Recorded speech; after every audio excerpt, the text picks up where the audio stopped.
descending upon Ayodhya despite social distancing orders, etc., because this really is a turning point. This is a major turning point, and many people, especially those who have been opposed to this particular moment, are also commenting. There are individuals from the All India Muslim Personal Law Board. In fact, the Law Board itself unanimously has put out a statement, a worrying statement, and I want to bring in Dr. Subramanian Swamy. Dr. Swamy, Babri Masjid, says the All India Muslim Personal Board, was and will always be a masjid.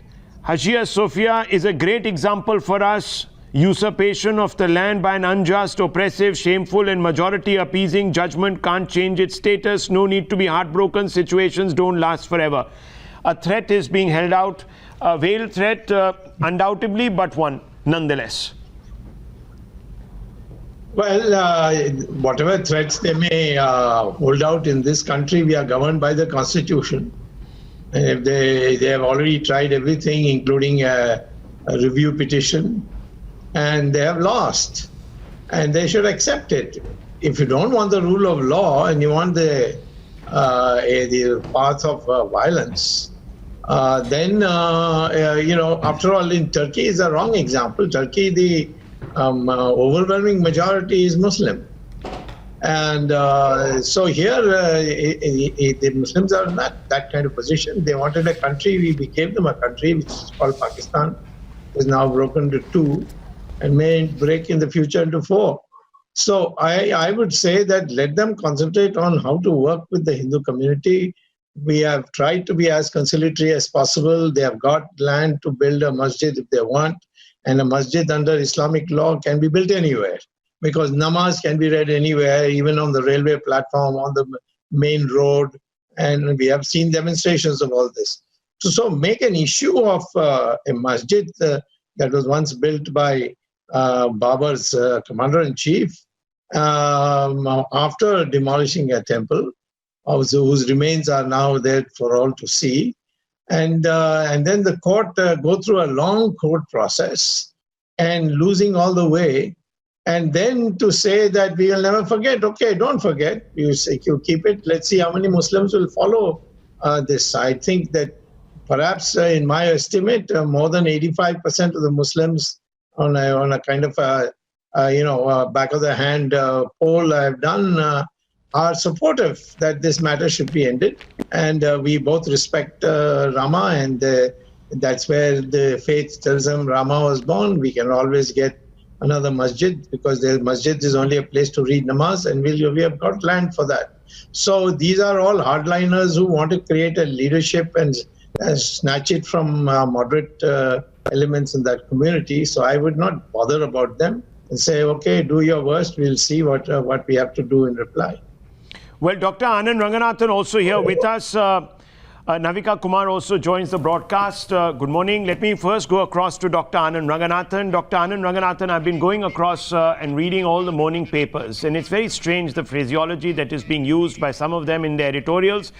What is being suggested is that this entire construction that is going to be flagged off today after a Bhumi Pujan has come on the back, or is a culmination of a political campaign, a religious-infused political campaign that decisively changed the country's politics, strained communal equations, and catapulted the BJP to pole position, as if, Lord Ram, Sri Ramchandra ji was some head of a, faction, and doesn't represent, of course, humanity or a billion-plus Indians. What kind of perverse narrative is this?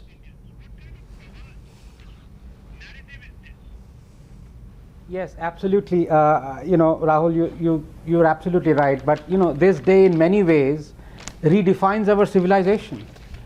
But to understand how, we must have to first define it. So what is civilization? How do you define it? Is it an idea to be thrust upon the subject so they carry it forward? Is it the placement of forks on the left and spoons on the right of, resplendent crockery? Is it sartorial splendor? Is it words uttered or written? Is it science? Is it ease of living? Is it consumption? Is it money? But someone once asked Gandhiji, what do you think of the Western civilization? And he replied, well, it would be a good idea. Many of the worst tyrants who have killed millions, wiped off entire races, even continents, have been poets, artists, proponents of science. But would you call their endowments as promoting or harboring a civilization? To me, Rahul, the mark of civilization is this unquenchable thirst of man to demand justice for his ancestors, to correct a historical wrong. For that exemplifies a continuity, an idea, a memory that can never be erased, that is worth fighting for and preserving. It makes justice greater than the sum of its parts. And that is why a civilization is not fleeting like an empire.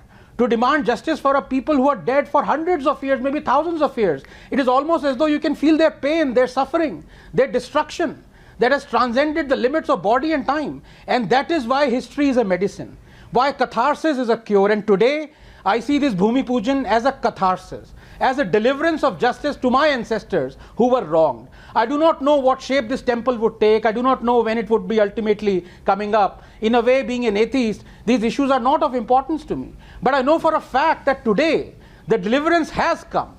Now, it is confounding to me because I am but a bunch of cells, here today, gone tomorrow. But till the time I am alive, this concept of striving to correct a historical justice is vital. It defines who I am, what civilization I am part of. That erasing my genes cannot erase my civilization. The concept of justice is like memory, Rahul. It keeps getting passed on until realized. This day, it stands realized. Well, very, very rightly said by you, Dr. Anand Ranganathan, and today the kind of fervor we see amongst the people.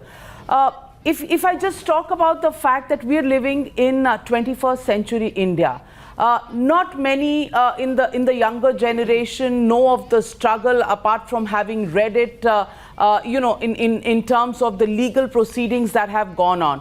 From the time the first FIR was filed in 1858, and even before that, when the so-called temple was destroyed and a masjid came over it, it's something that's part of every Indian today. And today, the kind of fervor that we've seen in small expressions, social media, display pictures of people, people have lit their homes with diyas.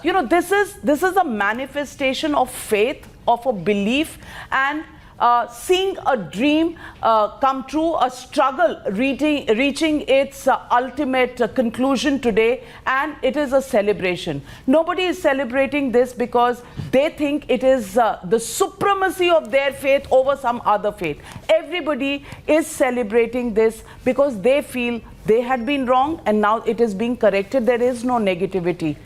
Why can't we just adopt this positivity, this celebration of a people, of a country? Why does because political... Navika, you see a large number of people have invested their careers in creating a false narrative. Other it's a than cottage the political industry. compulsions, there doesn't seem to be anything that divides, people between one faith and another in India. Let's be honest. It is the political compulsions that have... we have been fed by leftist propaganda for years altogether, for decades altogether, and that is what reflexively makes us cynical of our own belief systems. I mean, Dr. Swamy is nodding in agreement there, and he will perhaps know best because and Dr. Swamy, he's taken I that want to fight. ask you, is secularism only reflective of when you talk about minorities? Is secularism and its definition completely and forever made a biased definition in India thanks to the politics that we've had over the last several decades?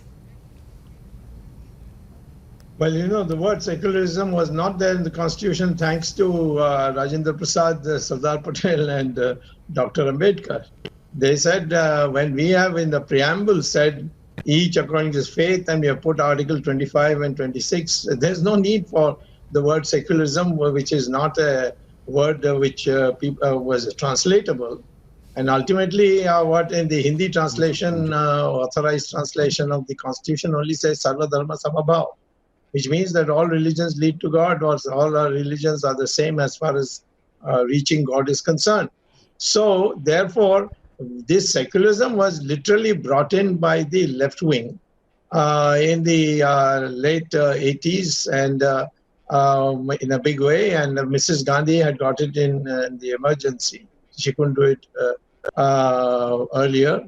and they got it during the emergency. She got it put in, and it's illegal. And one of these days, I will be challenging it because it is something that could not have been put into the preamble, and therefore, I think let us be very clear. Let's not use the word secular and say he's secular, he's not secular.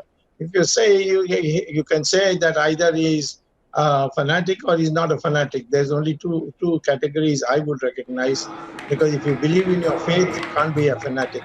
If you don't believe it, absolutely, Dr. Swamy. Dr. Swamy, and those visuals coming from Ayodhya, Yogi Adityanath, Chief Minister of Uttar Pradesh, present there, speaking to the priest, all waiting there. Uma Bharti also present there, and they're waiting for the Prime Minister to arrive. But let me also go across.